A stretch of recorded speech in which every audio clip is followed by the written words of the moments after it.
This is something really interesting. We're going to pitch the Samsung Galaxy S8 Plus against the brand new Mi Mix 2. Well, let's get started.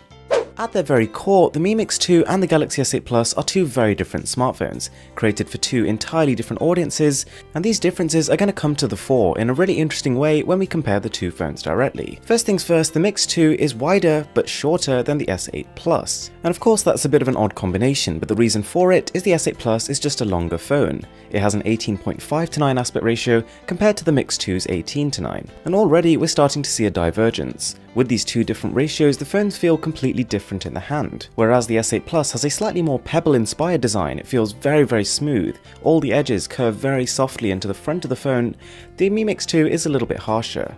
It's not by any means uncomfortable and is still a very seamless device, but compared to the S8 Plus, does feel a little bit first gen. As a result of this, and also because it's the slightly lighter phone amongst the two, the S8 Plus does feel quite a bit more comfortable to hold than the Mi Mix 2. Another side effect of these great ergonomics on the Galaxy mean that although the phone is technically the thicker among the two, you really can't tell, and the Mix 2 next to it actually feels bulkier. Now, a complete departure to this, the Mi Mix 2 in my opinion looks miles better than the S8. The combination of its ceramic rear, gold-ringed camera, and also its matte finish sides, I think make the S8 look like a bit of a toy. It's also a little bit, and I do emphasize here a little bit because neither of these two phones are great, better at resisting fingerprints than the S8. Now, very quickly before we carry on, we are really trying to hit 700,000 subscribers by the end of this month, so if you could help by subscribing, that would mean so much to me. Unfortunately for Xiaomi, these two displays aren't even on the same level. Whilst the S8 Plus has a Quad HD Super AMOLED screen, the Mix is left with a Full HD Plus LCD. As a result, the colours and the contrast that the S8 can produce is in a different league altogether. The S8 Plus is not only brighter, but also has the capability of being higher resolution. However, even though the Galaxy S8 Plus is capable of a higher resolution, I find I actually prefer to keep the phone on its own Full HD Plus setting. For me, the extra battery you lose by moving to a higher resolution just isn't worth it in terms of what you can see on the screen.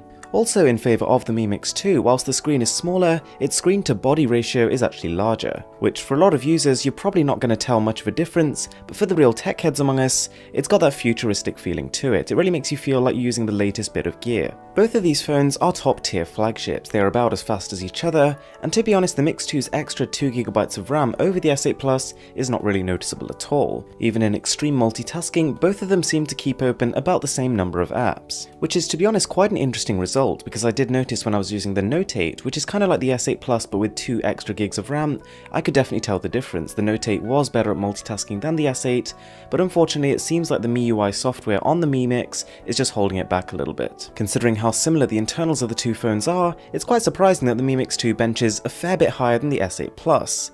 In terms of gaming though, you really can't tell the difference. Both of these are pretty outstanding when it comes to games. One interesting thing to notice is that because the Samsung has an even more stretched screen than the Mi Mix 2, the black bars you have on screen on either side of your content are even larger. Unfortunately, both phones have pretty unimpressive speakers. The Mix 2's is a little bit louder and a little bit bassier than the S8 Plus is, which gives somewhat of a fullness to music and voices. Now then we've got one of the most important categories for most people, and that is camera.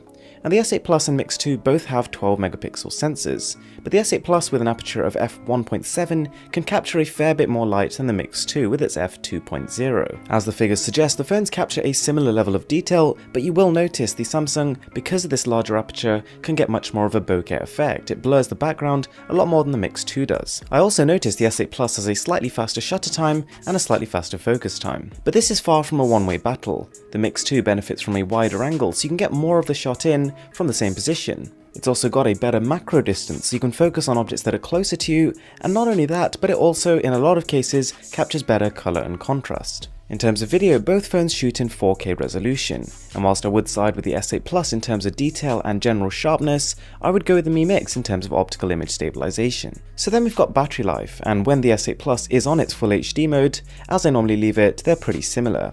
Both can finish a normal day with about 15 to 20% spare, so neither is amazing, neither is terrible either.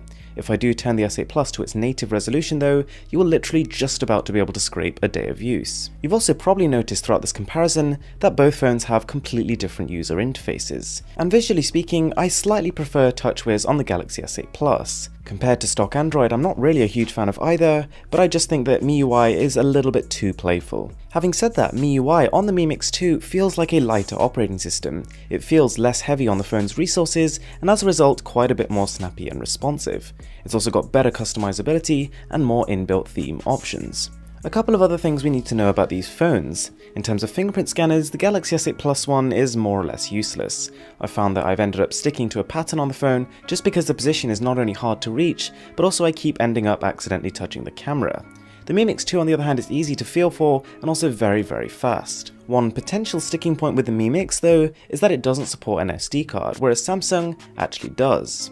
Now before we come to a conclusion on this, it's worth pointing out that these two phones actually occupy slightly different price brackets. Whilst the S8 Plus can be found on Amazon for about $750 for the 64GB model, a similar capacity on the Mi Mix 2 will cost you something like $570. And as you can imagine, after hearing all this information, these two phones are very evenly matched. It is not a case that one phone is consistently better than the other, these two are constantly trading blows in every single category. Whilst the Mi Mix 2 has a slightly better speaker, I would argue the S8 Plus has a slightly better camera.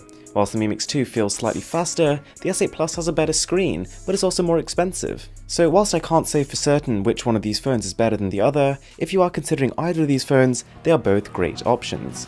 Bear in mind, as a bit of a side note, the Mix 2 doesn't have a headphone jack. If that is a deal breaker, then I guess the S8 Plus is for you. Thanks a lot for watching guys, I'm Mr. Who's the Boss, and I'll catch you in the next one.